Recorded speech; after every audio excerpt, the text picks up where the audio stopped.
नमस्कार दोस्तों, स्वागत है आपका अपने परिवार सक्सेस क्लास 24 में। आज हम देखेंगे प्रैक्टिस सेट नंबर 4।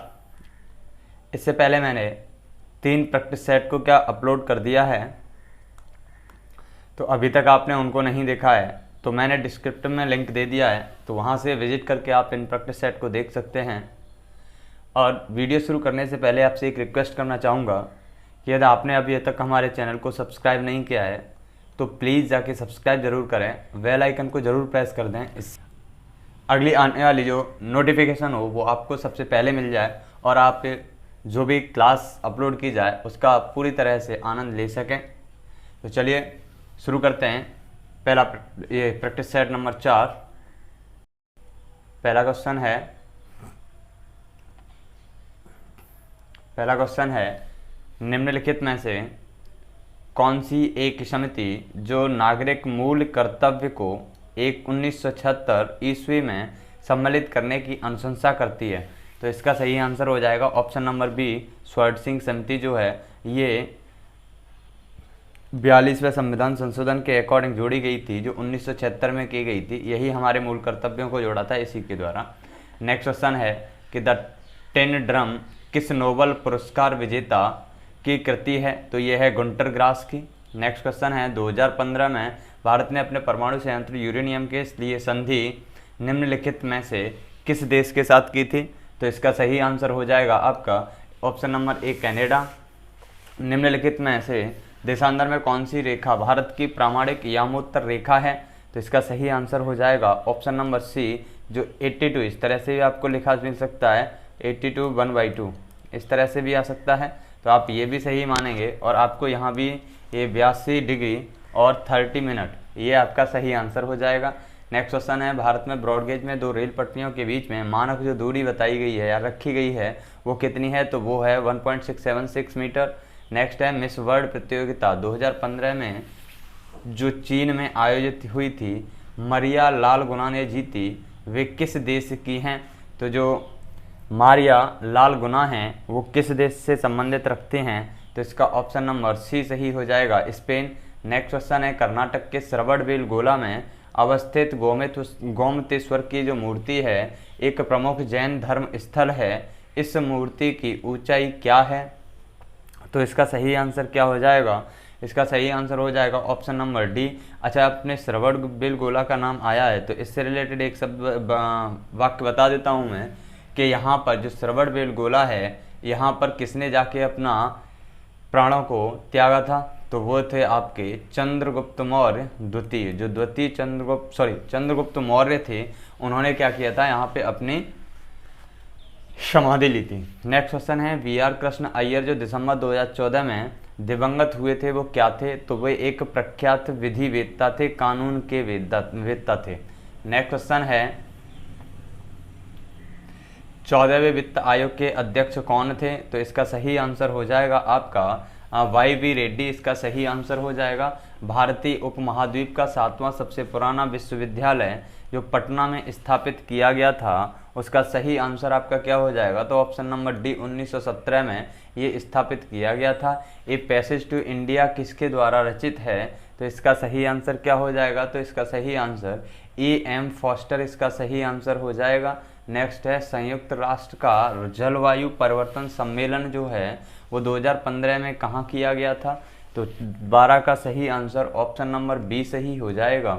नेक्स्ट है among the believers, India a million mutinies तथा एन एरिया ऑफ डार्कनेस पुस्तकों के लेखक, तो इसके जो लेखक थे, इन तीनों पुस्तकों के जो लेखक हैं वो कौन हैं, तो इसका ऑप्शन नंबर क्या सही हो जाएगा, तो इसका ऑप्शन नंबर डी सही हो जाएगा, VS नाइपाल हैं, उन्होंने ही इन किताबों की रचना की थी। नेक्स्ट है एंजेलिक कार्वर ने 2016 में ऑस्ट्रेलियन महिला वर्ग का फाइनल सेरेना विलियम्स को हराकर जीता था, तो वे किस देश की निवासी हैं, तो एंजेलिक कार्वर की वो बात कर रहा है, तो 14 का ऑप्शन नंबर डी सही हो जाएगा, जर्मनी। नेक्स्ट क्वेश्चन है राजस्थान के बीकानेर में 15 जून 2015 को 50 डिग्री सेंटीग्रेड तापमान दर्ज किया गया था, इसको फ़ारेनहाइट में आपको चेंज करके बताना है, तो आपको इसमें क्या करना होता है, तो मैं फॉर्मूला बता दे रहा हूँ कि इसमें जो करोगे वो आप करोगे माइनस का 32 अपॉन में 5 इजिकल टू C अपॉन 9। यदि आप इस फॉर्मूले में इस फ़ारेनहाइट को और सेंटीग्रेड को रख दोगे तो सही आंसर फ़ारेनहाइट का निकल के आ जाएगा। तो इसका सही आंसर क्या हो जाएगा, 122 Fahrenheit. National mineral development corporation of India की हीरे की जो खान है वो कहाँ पे है, तो ये आपकी पड़ती है, वो पन्ना में पड़ती है। और पन्ना कहाँ पे पड़ता है, वो पड़ता है आपका MP में। नेक्स्ट क्वेश्चन है, फिल्म पांथेर पंचाली किनके द्वारा निर्देशित की गई थी, तो एक शूटिंग थी जो लगभग आपकी 20वीं सदी में की गई थी और इसका सही आंसर सत्यजीत राय सही आंसर हो जाएगा। नेक्स्ट क्वेश्चन की बात करते हैं, तो नेक्स्ट क्वेश्चन है, अंतर्राष्ट्रीय योग दिवस कब मनाया जाता है, तो इसका सही आंसर आपका हो जाएगा ऑप्शन नंबर C सही हो जाएगा, 21 जून। निम्नलिखित में कौन राजकोषीय नीति का एक घटक नहीं है, तो इसका सही आंसर क्या हो जाएगा, तो 19 का सही आंसर हो जाएगा आपका 19 का ऑप्शन C सही हो जाएगा। नेक्स्ट क्वेश्चन है, गंगा की सहायक नदियां जो नीचे वर्णित हैं कौन उत्तर की ओर प्रभावित होती है, तो इसका सही आंसर हो जाएगा ऑप्शन नंबर C सही आंसर। नेक्स्ट क्वेश्चन है, 35वें राष्ट्रीय खेल जिसका प्रतीक चिन्ह ग्रेट हॉर्नबिल था कहाँ पर आयोजित किया गया था, तो जो 35वें राष्ट्रीय खेल थे वो कहाँ पर आयोजित किए गए थे, तो इसका सही आंसर हो जाएगा option number A Kerala. Next question है, सर्वोच्च न्यायालय का न्यायाधीश अपना त्यागपत्र किसे सौंप सकता है, तो जो सर्वोच्च न्यायालय का न्यायाधीश है वो अपना त्यागपत्र है वो राष्ट्रपति को सौंप सकता है। नेक्स्ट क्वेश्चन है, निम्न में से सूर्योदय सबसे पहले कहाँ होगा, तो इसका सही आंसर हो जाएगा आपका टोक्यो। टोक्यो क्या है, जापान की राजधानी है टोक्यो। नेक्स्ट क्वेश्चन है, मशहूर पेंटिंग हंस दमयंती के चित्रकार, जो हंस दमयंती है उसके चित्रकार कौन थे, तो इसका सही आंसर क्या हो जाएगा, तो 24 का सही आंसर हो जाएगा ऑप्शन नंबर B आपका राजा रवि वर्मा। नेक्स्ट क्वेश्चन है, निम्नलिखित पुस्तकों में कौन सी पुस्तक फणीश्वर नाथ रेणु द्वारा रचित है, तो इसका सही आंसर क्या हो जाएगा, तो इसका सही आंसर हो जाएगा आपका ऑप्शन नंबर C मेला आंचल। नेक्स्ट क्वेश्चन है, निर्वाचन आयुक्त को पद से हटाया जा सकता है, तो दोस्तों ये निर्वाचन जो आयुक्त होता है ये आपका कौन से आर्टिकल में नियुक्त है, तो ये आपका निर्वाचन जो आयुक्त है वो आपका आर्टिकल 324 से बिलोंग करता है और इसको जो हटा सकता है या हटाया जा सकता है, तो जो इसको हटा सकता है वो केवल और केवल कौन होता है, वो राष्ट्रपति होता है। तो इसका सही आंसर क्या हो जाएगा, तो इसका सही आंसर बताइए क्या हो जाएगा, तो इसमें प्रधानमंत्री और मुख्य न्यायाधीश हैं, राष्ट्रपति नहीं है, तो इसका ऑप्शन नंबर D सही हो जाएगा। नीचे दिए गए स्तंभों में राज्यों के नाम और वहां पर अवस्थित न्यूक्लियर रिएक्टर के नाम दिए गए हैं, तो उनको सही मिलान आपको करना है। तो देखो सही उत्तर प्रदेश, C उत्तर प्रदेश में नरोरा पड़ता है और ये देखेंगे C का पहला ही है नरोरा, इस C में पहला दिया हुआ है, तो ऑप्शन नंबर A सही हो जाएगा। और आपकी जानकारी के लिए बता दूं कि गुजरात में जो पड़ता है वो पड़ता है आपका काकरापार, और जो कर्नाटक में पड़ता है वो आपका कौन सा पड़ता है, तो वो आपका कैगा पड़ता है, और तमिलनाडु में जो पड़ता है वो कोडनकुलम पड़ता है। नेक्स्ट क्वेश्चन की बात करते हैं, राज्यसभा के संदर्भ में निम्नलिखित में से कौन सा कथन सही नहीं है, तो देखो राज्यसभा एक स्थायी संस्था है, ये बिल्कुल सही है। इसके 1/3 सदस्य प्रत्येक 2 वर्ष पर रिटायर होते हैं, ये भी बिल्कुल सही है। राज्यसभा का गठन 1958 में हुआ था, जी नहीं, ये 1998 में ना होके ये 1952 में हुआ था। नेक्स्ट है, राज्यसभा के 12 सदस्य राष्ट्रपति द्वारा मनोनीत होते हैं, तो ये भी एक बिल्कुल सही है। नेक्स्ट है, टाइगर वुड किस खेल से संबंधित है, तो 29 का सही आंसर हो जाएगा आपका गोल्फ। जो गोल्फ है उससे टाइगर वुड जो शब्द है वो संबंधित है। नेक्स्ट है, ब्राजील में नवजात शिशुओं में पाए गए माइक्रोसेफेली या लघु शीर्षता के लक्षणों का क्या कारण है, तो इसका सही आंसर क्या हो जाएगा तो इसका सही आंसर आपका हो जाएगा ऑप्शन नंबर A, जो जिंका वायरस है उसी की वजह से माइक्रोसेफेली और लघु शीर्षता का रोग पाया जाता है। नेक्स्ट है, जोआकिन गुजमैन उर्फ अल चापो गुजमैन है एक, जो जोआकिन गुजमैन उर्फ अल चापो गुजमैन है वो एक क्या है, तो इसका सही आंसर हो जाएगा आपका ये मैक्सिको का एक नशीली दवाइयों का तस्कर है, तो इसका ऑप्शन नंबर B सही हो जाएगा। यदि राष्ट्रपति एवं उपराष्ट्रपति दोनों अपने पद पर अक्षम न हो और उनकी मृत्यु या कार्यालय में हो जाए तो कार्यकारी जो राष्ट्रपति होगा वो कौन होगा, तो इसका सही आंसर हो जाएगा सर्वोच्च न्यायालय के मुख्य न्यायाधीश, ठीक है ना। उसके बाद नेक्स्ट क्वेश्चन है, वर्ष 2015 में गठित नीति आयोग के उपाध्यक्ष कौन थे, तो उपाध्यक्ष इसके कौन थे, तो इसका सही आंसर हो जाएगा आपका इसका सही आंसर हो जाएगा ऑप्शन नंबर बी, जो अरविंद पनगड़िया थे वो ही इसके उपाध्यक्ष थे। और मैं इसके हेड की बात करूं तो आपके प्रधानमंत्री थे 2015 में। प्रधानमंत्री कौन थे वो आप कमेंट बॉक्स में बताइए। जो 2015 में प्रधानमंत्री कौन थे उसका कमेंट बॉक्स में आप नाम बता दीजिए। नेक्स्ट क्वेश्चन की बात करते हैं। भारतीय नौसेना और वायुसेना ने 2015 में ऑपरेशन जो राहत चलाया था, ये ऑपरेशन राहत चलाकर भारतीयों और अन्य को एक देश से निकाला था, वो देश कौन सा था? तो इसका सही आंसर क्या हो जाएगा? तो इसका सही आंसर हो जाएगा option number D, Yemen. Yemen से ही हमारे देश के जो कुछ शरणार्थी थे उन्हें निकालकर भारत देश ने ऑपरेशन राहत चला के निकाला था। नेक्स्ट है बोको हरम क्या है? तो बोको हरम है तो इसका ऑप्शन नंबर डी सही हो जाएगा। ये एक नाइजीरिया का एक आतंकवादी क्या है? संगठन है। नेक्स्ट क्वेश्चन है मरणोपरांत प्रथम भारत रत्न किन्हें दिया गया था? तो मरणोपरांत जो भारत रत्न था वो किसे दिया गया था? तो हम इस भारत रत्न की बात करें तो इसको 1954 में इसे लागू किया गया था। और इसे सबसे पहले मरणोपरांत किसे दिया गया था? तो ये थे आपके लाल बहादुर शास्त्री जी। नेक्स्ट क्वेश्चन है भारत में प्रथम न्यूक्लियर विस्फोट 1974 ईस्वी में कहाँ किया गया था? तो इसका सही आंसर हो जाएगा पोखरण। और पोखरण कहाँ पे पड़ता है? तो ये आपका राजस्थान में पड़ता है। नेक्स्ट क्वेश्चन की बात करते हैं। निम्नलिखित में नदियों में से किसका उद्गम भारत में नहीं है? तो इसका सही आंसर हो जाएगा सतलज। सतलज नदी है उसका भारत में उद्गम नहीं है। बाकी ये चिनाब, रावी, व्यास, इन तीनों का क्या है? भारत में ही उद्गम है। नेक्स्ट बात करते हैं भारत के सुप्रीम कोर्ट के संदर्भ में कथन सही है? तो इसका केवल मूल क्षेत्राधिकार है। 39 का आंसर बताना है। ऑप्शन है इसका केवल मूल क्षेत्राधिकार है, इसका केवल अपीलीय क्षेत्राधिकार है, इसका केवल परामर्श संबंधी क्षेत्राधिकार है, या इसका मूल, अपीलीय, परामर्श संबंधी सारे के सारे क्षेत्राधिकार हैं। तो इसका ऑप्शन नंबर डी सही हो जाएगा कि यहाँ पर ये मूल क्षेत्राधिकार भी है, अपीलीय क्षेत्राधिकार भी है और परामर्श संबंधी क्षेत्राधिकार भी है। ठीक है ना, तो ऑप्शन नंबर डी सही हो जाएगा। नेक्स्ट बात करते हैं जल्लीकट्टू जो सांडों की जो लड़ाई है वो किस राज्य में लड़ाई हो जाती है? तो इसका सही आंसर हो जाएगा ऑप्शन नंबर डी, तमिलनाडु इसका सही आंसर हो जाएगा। दोस्तों अभी तक आपने हमारे चैनल को सब्सक्राइब नहीं किया है तो प्लीज़ चैनल को सब्सक्राइब करें और वीडियो को लाइक शेयर भी ज़रूर कर दें, जिससे कि हैं ज़्यादा से ज़्यादा लोग देख सकें और उनकी तैयारी मजबूत भी हो सके। और आपके एक लाइक से हमें और कुछ तो नहीं लेकिन मोटिवेशन ज़रूर मिलता है कि कम से कम हमारी जो द्वारा प्रोवाइड की रही जानकारी वो आपके समझ में आ भी रही है, इसलिए हमें इससे मोटिवेशन मिल जाता है। जितना ज़्यादा लाइक होगा हमें उतना ही ज़्यादा मोटिवेट होने के लिए होगा। नेक्स्ट क्वेश्चन की बात करते हैं। निम्न में से कौन दो नदियाँ अमरकंटक से उद्गत हैं? तो जो कौन सी दो नदी हैं तो वो हैं आपका नर्मदा और सोन। जो नर्मदा और सोन हैं वो दोनों अमरकंटक से निकल के गई हैं। नेक्स्ट क्वेश्चन की बात करते हैं। कौन सा स्थान ब्रह्मा के मंदिर तथा पशुओं के मेले के लिए प्रसिद्ध है?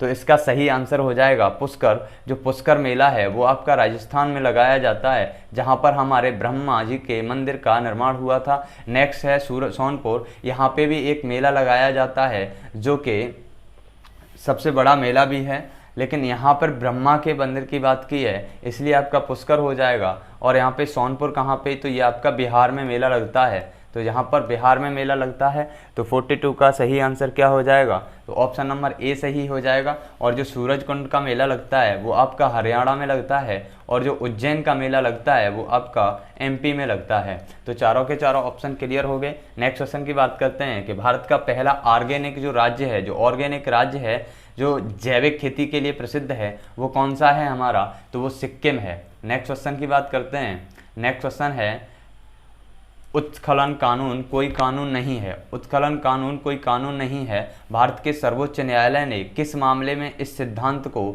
संपुष्ट किया था? तो जो उत्खनन कानून कोई कानून नहीं है तो ये जो मेनका गांधी केस था उसमें इस मामले को संपुष्ट किया था। नेक्स्ट बात करते हैं। युद्धग्रस्त क्षेत्रों में से खनन कर राजद्रोही गतिविधियों के लिए बेचे जाने वाले हीरे निम्नलिखित में किस नाम से जाने जाते हैं? तो इसका सही आंसर हो जाएगा, इसका सही आंसर क्या हो जाएगा? तो 45 का आपका सही आंसर हो जाएगा ब्लड डायमंड। इन जो हीरे हैं उन्हें हम ब्लड डायमंड के नाम से जानते हैं। 46 क्वेश्चन है, वोहरा कमेटी रिपोर्ट जो राजनीति के अपराधीकरण की थी, वोहरा कमेटी के द्वारा दी गई थी। इनके अध्यक्ष श्री एन वोहरा थे, वो अभी राज्यपाल हैं। तो वो जो अभी प्रेजेंट में राज्यपाल हैं, यानी ये पहले की बात कर रहा है, जिस टाइम पे ये क्वेश्चन तैयार किया गया था उस टाइम पे इस पे जम्मू कश्मीर के कौन थे, राज्यपाल थे। नेक्स्ट क्वेश्चन जिस उस समय की बात कर रहा है जब वोहरा कमेटी गठित की गई थी, उस टाइम की बात कर रहा है, जो उस टाइम पे भी यहाँ के राज्यपाल भी थे, तो वो कौन थे। नेक्स्ट क्वेश्चन है, शराबबंदी संविधान की किस धारा में निर्देशित है। तो जो शराबबंदी है तो वो कौन सी धारा में निर्देशित है, तो ऑप्शन नंबर ए सही है, जो धारा 47 है उसमें शराबबंदी को प्रदर्शित किया गया है। नेक्स्ट क्वेश्चन बात करते हैं फीफा विश्व कप फुटबॉल। तो इस क्वेश्चन को छोड़ दीजिए, ये 2018 का क्वेश्चन है, तो आप यहाँ पे 2023 का क्वेश्चन पता कर लीजिए। नेक्स्ट, और हमें भी कमेंट में बताइए कि फीफा विश्व कप जो फुटबॉल है वो 2023 में जो अगला वाला आने वाला है वो कहाँ पर खेला जाएगा। तो नेक्स्ट क्वेश्चन की बात करते हैं, भू स्थिर उपग्रह किस दिशा में घूमता है। तो इसका सही आंसर क्या हो जाएगा, इसका ऑप्शन सही हो जाएगा ए, पश्चिम से पूरब की तरफ जो भू स्थिर उपग्रह हैं वो घूमते हैं। नेक्स्ट है, the old man and the sea नामक संक्षिप्त नोबल उपन्यास किस लेखक ने लिखा था। तो इसका सही आंसर क्या हो जाएगा, इसका ऑप्शन नंबर अर्नेस्ट हेमिंग्वे, जो ऑप्शन नंबर बी है वो सही हो जाएगा। नेक्स्ट है, भारतीय संविधान का कौन सा अनुच्छेद राज्यों में संवैधानिक तंत्र के असफल होने की स्थिति में राष्ट्रपति शासन का प्रावधान करता है। तो इसका ऑप्शन नंबर ए सही हो जाएगा, अनुच्छेद 356। जो आपका 360 है इसमें आपका वित्त आपातकाल है, यहाँ पे आपका क्या है, आपका वित्त आपातकाल है, ठीक है ना, यहाँ पे वित्त आपातकाल है। और 352 से लेकर 360 तक हमारे आपातकाल की ही बात की गई है। नेक्स्ट बात करते हैं, भारत में जेनेटिक रूप से परिवर्तित किस फसल को व्यापारिक उत्पादन के लिए अनुशंसित किया गया है। तो जो आपका बीटी कॉटन है, जो बीटी कॉटन है उसको जेनेटिक रूप से परिवर्तित करने के किया गया है, जो व्यापारिक उत्पादन के लिए अनुशंसित है। नेक्स्ट क्वेश्चन की बात करते हैं, नेक्स्ट है, नोबल पुरस्कार किस देश के द्वारा दिए जाते हैं। तो इसका सही आंसर हो जाएगा स्वीडन की राजधानी में ये नोबल पुरस्कार दिए जाते हैं। और मैं आपकी जानकारी के लिए बता दूं कि जो यहाँ के एक व्यक्ति थे अल्फ्रेड नोबल, जो उनके नाम पर इस नोबल का नाम रखा गया था और इसकी शुरुआत 1903 से हुई थी। नेक्स्ट क्वेश्चन की बात करते हैं, बनारस हिंदू विश्वविद्यालय एक्ट जो 1915 से बनारस हिंदू विश्वविद्यालय की स्थापना प्रशस्त हुई, इसके संस्थापक कौन हैं। तो इसके संस्थापक की बात करें तो इसका ऑप्शन नंबर सी सही होगा, पंडित मदन मोहन मालवीय ही इसके संस्थापक थे। नेक्स्ट क्वेश्चन की बात करते हैं, निम्नलिखित दो कॉलम में सही मिलान करें। फर्स्ट कॉलम और सेकंड कॉलम से आपको मिलान करना है। तो मैं आपको बता दूं, बांदीपुर जो नेशनल पार्क है वो आपका कर्नाटक में स्थित है। तो इसका ऑप्शन नंबर ए का 4 हो जाएगा। अब ए का 4 किस में है, तो ऑप्शन नंबर ए और बी में है। और इसके लिए थोड़ा सी जानकारी और बढ़ाऊं तो सी और डी में 4 नहीं है, इसका मतलब जो आपका ऑप्शन नंबर सी और डी हैं वो तो पहले से ही गलत हो जाएंगे। नेक्स्ट बात करते हैं कि जो बक्सर टाइगर रिजर्व है वो कहाँ पर स्थित है, माउंट आबू कहाँ पे स्थित है। तो माउंट आबू कहाँ पे स्थित है आपका, तो ये आपका राजस्थान में स्थित है। तो सी का 1 हो जाएगा और सी का 1 इसमें है, एक ही में है इसमें, जो ऑप्शन नंबर ए और बी में कॉमन निकालें तो। और नेक्स्ट है पेंच नेशनल पार्क, तो ये आपका मध्य प्रदेश में है। और बक्सा जो टाइगर रिजर्व है वो आपका पश्चिम बंगाल में है। तो इस तरह से आपका ऑप्शन नंबर ए सही हो जाएगा। नेक्स्ट क्वेश्चन की बात करें तो निम्नलिखित में से कौन सा एक भारत का राष्ट्रीय जलीय प्राणी है। तो ये राष्ट्रीय जलीय प्राणी पूछ रहा है, तो हमारा जलीय प्राणी कौन है, फिश। और वो कौन सी वाली फिश है, वो गंगा की डॉल्फिन है। नेक्स्ट क्वेश्चन की बात करें, निम्नलिखित में से सूची फर्स्ट को सूची सेकंड से सुमेलित कीजिए तथा नीचे दिए गए कूट की सही उत्तर दीजिए। तो इसमें सही से मिलान करना है। तो आपका दुग्ध उत्पादन किससे संबंधित है, तो आपका बी का ऑप्शन नंबर 3 है। तो इसमें बी का ऑप्शन नंबर 3 किस किस में दिया है, तो बी का ऑप्शन नंबर 3 केवल और केवल एक में है और बाकी के ये सारे गलत हो जाएंगे। और आपकी जानकारी के लिए बता दूं कि जो खाद्य उत्पादन वृद्धि है, जैसे कि मान लो गेहूँ हो गया, तो इस तरह के जो शब्द हैं वो किसके लिए, गेहूं किससे संबंधित है, तो वो हरित क्रांति से है। और आपका मत्स्य जो उत्पादन है वो आपका किससे है? तो जो मत्स्य उत्पादन है वो आपका नीली क्रांति से है, तो जो सी का 2 हो जाएगा। और उर्वरक है वो आपका भूरी क्रांति से है। नेक्स्ट बात करते हैं, हरा सूचकांक विकसित किया गया है, तो जो हरा सूचकांक है वो विकसित किया गया है किसके द्वारा? तो वो आपका विश्व बैंक द्वारा विकसित किया गया है। नेक्स्ट क्वेश्चन है, निम्नलिखित में से किस वाद भारतीय संविधान के मूलभूत ढांचे की अवधारणा प्रतिपादित की गई थी? तो किस वाद के द्वारा भारतीय संविधान के मूलभूत ढांचे में अवधारणा प्रतिपादित की गई थी? तो इसका सही आंसर क्या हो जाएगा? तो इसका सही आंसर क्या हो जाएगा? तो इसका सही आंसर हो जाएगा आपका option number D. Option number जो डी है आपका वो सही हो जाएगा, क्योंकि यहाँ पे जो केशवानंद भारती केस था उसके द्वारा ये प्रतिपादित किया गया था। तो ऑप्शन नंबर आपका डी सही हो जाएगा। संविधान सभा के संवैधानिक सलाहकार कौन थे? तो ये आपके वैनिगल नरसिंह सिंह राव थे, जो BN राव के नाम से जाने जाते हैं। तो इसका ऑप्शन नंबर डी सही हो जाएगा। नेक्स्ट क्वेश्चन की बात करते हैं कि तुम मुझे खून दो मैं तुम्हें आज़ादी दूंगा, तुम मुझे खून दो मैं तुम्हें आज़ादी दूंगा, ये वक्तव्य किसका है? तो इसका सही आंसर हो जाएगा option number C, Subhash Chandra Bose. Subhash Chandra Bose ने ही इस वक्तव्य का जिक्र किया था। नेक्स्ट क्वेश्चन बात करते हैं, भारत छोड़ो आंदोलन कब शुरू किया गया था? तो इसका सही आंसर हो जाएगा 1942 में। भारतीय राष्ट्रीय कांग्रेस की प्रथम महिला अध्यक्ष कौन थी? तो इसका सही आंसर हो जाएगा एनी बेसेंट। एनी बेसेंट ही भारतीय राष्ट्रीय कांग्रेस की प्रथम अध्यक्ष थी। नेक्स्ट क्वेश्चन की बात करते हैं, हिंद स्वराज किसने लिखा है? तो जो हिंद स्वराज शब्द है वो किसने लिखा है? तो हिंद स्वराज शब्द किसने लिखा है? तो 64 का ऑप्शन नंबर डी सही हो जाएगा, महात्मा गांधी। नेक्स्ट बात करते हैं, दांडी मार्च कहाँ से प्रारंभ हुआ था? तो जो दांडी मार्च यात्रा थी जो कब चली गई थी? तो जो 12 मार्च से चली गई थी, जो 12 मार्च से चली गई थी। और ये कब तक चली थी? तो ये 6 अप्रैल तक चली थी। ये आपकी 6 अप्रैल तक चली थी और जो अहमदाबाद से शुरू हुई थी। नेक्स्ट क्वेश्चन है, माई एक्सपेरिमेंट विद ट्रुथ के लेखक कौन हैं? तो इसका सही आंसर हो जाएगा महात्मा गांधी जी, इसका सही आंसर होगा। नेक्स्ट क्वेश्चन है, स्वराज मेरा जन्मसिद्ध अधिकार है, स्वराज मेरा जन्मसिद्ध अधिकार है और मैं इसे लेकर रहूँगा, इस वक्तव्य को किसने कहा था? तो इसका सही आंसर क्या हो जाएगा? इसका सही आंसर हो जाएगा आपका ऑप्शन नंबर सी सही हो जाएगा। जो बाल गंगाधर तिलक जी थे उन्होंने ही कहा था कि स्वराज मेरा जन्मसिद्ध अधिकार है और मैं इसे लेकर रहूँगा। नेक्स्ट क्वेश्चन है, जब भारत को आज़ादी मिली तब इंग्लैंड का प्रधानमंत्री कौन था? तो जब भारत को आज़ादी मिली थी उस टाइम पे प्रधानमंत्री जो थे वो कौन थे? तो इसका ऑप्शन नंबर बी सही हो जाएगा, क्लेमेंट एंटली। क्लेमेंट जो एंटली थे वही यहाँ के क्या थे? प्रधानमंत्री थे। नेक्स्ट क्वेश्चन की बात करते हैं। नेक्स्ट क्वेश्चन है आपका, स्वतंत्र भारत का अंतिम गवर्नर जनरल, स्वतंत्र भारत का अंतिम गवर्नर जनरल कौन था?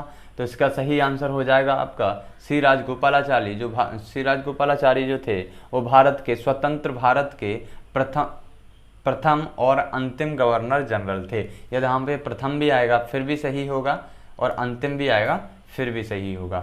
नेक्स्ट बात करते हैं, भारतीय राष्ट्रीय कांग्रेस की स्थापना किसने की थी? तो इसका सही आंसर हो जाएगा कि भारतीय राष्ट्रीय कांग्रेस की जो स्थापना है वो आपकी एओ ह्यूम ने की थी। नेक्स्ट है, पारिस्थितिकी निकाय के रूप में आर्द्रभूमि बरसती जमीन निम्नलिखित में से किस हेतु उपयोगी है? पोषक पुनरावृत्ति चक्रण हेतु, पौधों द्वारा अवशोषण के माध्यम से भारी धातुओं की अवमुक्ति करने हेतु, थल छट रोक कर नदियों का गादीकरण कम करने हेतु, उपयुक्त सभी। तो इसका सही आंसर हो जाएगा ऑप्शन नंबर डी सही होगा। नेक्स्ट क्वेश्चन है, निम्नलिखित में से किस देश में विश्व के तापमान पर आंकड़े इकट्ठा करने के लिए वैश्विक वायुमंडल चौकसी स्टेशन स्थापित नहीं किया गया है? तो जो चौकसी स्टेशन है वो केवल हमारे भारत देश ने नहीं किया है, तो इसका सही आंसर ऑप्शन नंबर डी हो जाएगा। नेक्स्ट क्वेश्चन है, विश्व पर्यावरण दिवस मनाया जाता है? तो इसका सही आंसर ऑप्शन नंबर बी हो जाएगा, 5 जून को विश्व पर्यावरण दिवस मनाया जाता है। नेक्स्ट क्वेश्चन की बात करते हैं, निम्नलिखित में से कौन सा सही सुमेलित नहीं है? तो इसमें से कौन सा सही सुमेलित नहीं है? तो जो पारिस्थितिकीय विज्ञान का केंद्र है वो बेंगलुरु में है, ये बिल्कुल सही है। भारतीय वन्य प्राणी संस्थान है वो आपका देहरादून में है, ये भी बिल्कुल सही है। और हिमालयी पर्यावरण का विकास पंत संस्थान जो अल्मोड़ा गोविंद बल्लभ पंत वहाँ पर स्थित है, ये भी बिल्कुल सही है। लेकिन जो आपका ऑप्शन नंबर सी है जो ऑप्शन नंबर सी है वो आपका बिल्कुल गलत है। जो अहमदाबाद ना होकर यहाँ पर आपका भोपाल होना चाहिए था। तो आपका वन प्रबंधन संस्थान है वो आपका भोपाल में है। नेक्स्ट क्वेश्चन की बात करते हैं, दो भिन्न समुदायों के बीच का संक्रांति क्षेत्र कहलाता है, उसे हम क्या कहते हैं? तो उसको हम इकोटीन के नाम से जानते हैं। नेक्स्ट क्वेश्चन की बात करते हैं, भूमिगत जल को दूषित करने वाले अजैविक प्रदूषक हैं, तो वो अजैविक प्रदूषक हैं। तो 76 का ऑप्शन नंबर सी सही होगा कि जो आर्सेनिक है वो क्या करता है, जल को जमीन के अंदर क्या कर देता है, प्रदूषित कर देता है। नेक्स्ट क्वेश्चन की बात करते हैं, पारिस्थितिकी तंत्र में तत्वों के चक्रण को क्या कहते हैं?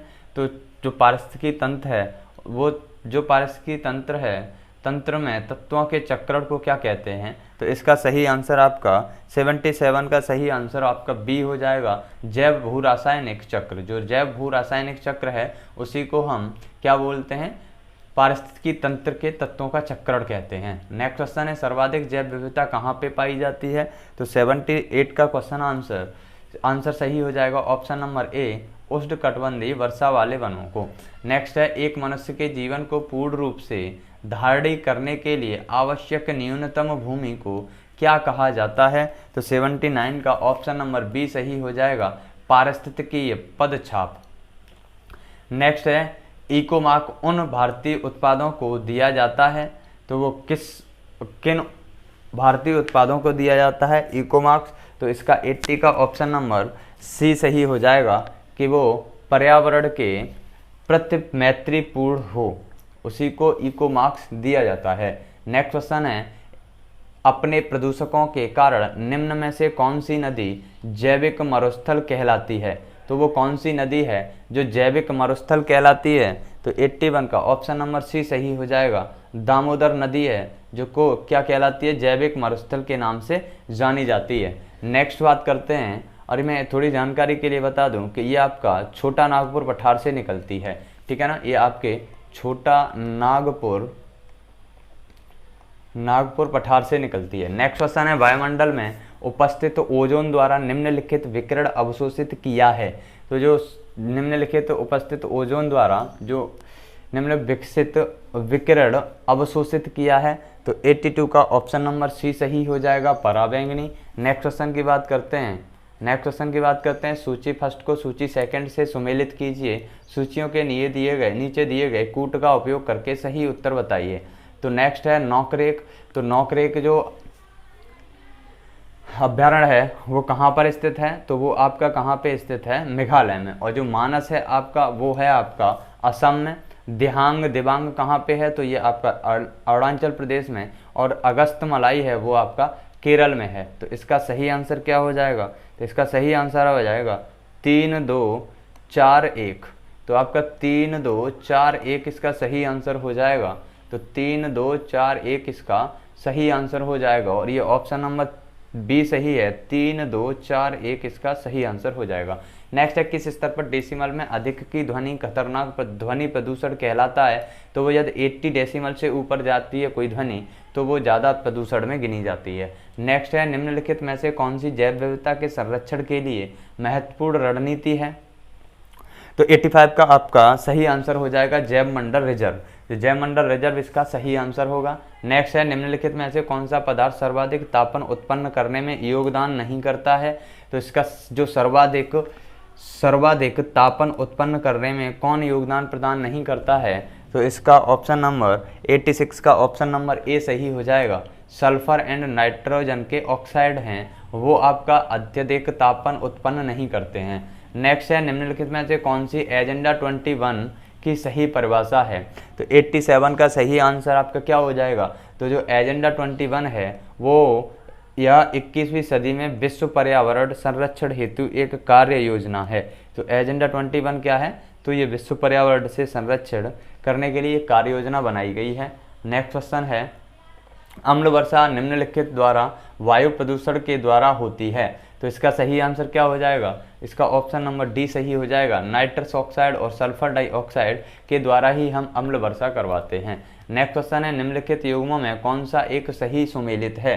तो इसका सही आंसर क्या हो जाएगा कि इसमें से बाकी के 3 गलत हैं और एक सही सुमेलित है, तो 89 का सही आंसर क्या हो जाएगा, तो ऑप्शन नंबर ए सही हो जाएगा। जो बायोस्फीयर रिजर्व है वो एडवर्ड सुयस द्वारा ही खोजा गया था, बताया गया था। नेक्स्ट क्वेश्चन है, आज का जीएस का अंतिम क्वेश्चन है कि कथन फर्स्ट कहता है मरुस्थल शाश्वत ऊर्जा उत्पादन के प्रभावकारी स्रोत हो सकते हैं, और दूसरा कारण है इसका कि जितनी ऊर्जा मानव जाति एक वर्ष में उपभोग करती है उससे अधिक ऊर्जा मरुस्थल 6 घंटे में सूर्य से प्राप्त कर लेते हैं। तो इसका आप सही आंसर क्या हो जाएगा, तो ऑप्शन नंबर ए सही हो जाएगा कि ए और आर दोनों सही हैं और जो आर है वो ए की सही व्याख्या करता है। तो आज का ये जीएस का अंतिम क्वेश्चन था, और यदि आपको वीडियो हेल्पफुल लगा हो तो प्लीज़ वीडियो को लाइक करें और चैनल को हमारे को सब्सक्राइब करें, बेल आइकन ज़रूर प्रेस कर दें जिससे कि आने वाला वीडियो का नोटिफिकेशन आपके पास सबसे पहले पहुंच सके, और वीडियो को शेयर भी ज़रूर कर दें और अपनी तैयारी को और मजबूत करें। थैंक यू दोस्तों, जय हिंद, जय भारत।